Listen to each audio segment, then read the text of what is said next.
اعوذ باللہ من الشیطان الرجیم، بسم اللہ الرحمن الرحیم۔ شیطان کے وار سے بچنے کا وظیفہ۔ شیطان کے شر سے بچنے کے لیے یہ نبوی وظیفہ پڑھیں۔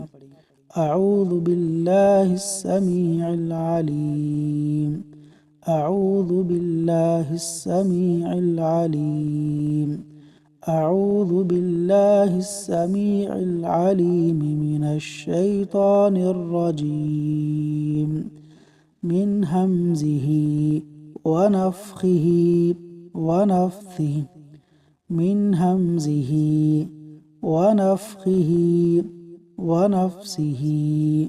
ترجمہ: میں سننے والے اور جاننے والے اللہ کی پناہ مانگتا ہوں شیطان مردود سے، اس کے تکبر، تغزل اور جنون سے۔ سنن ابو داود، حدیث نمبر 775۔ اللہ تبارک و تعالی شیطان کے شر سے محفوظ فرمائے، آمین۔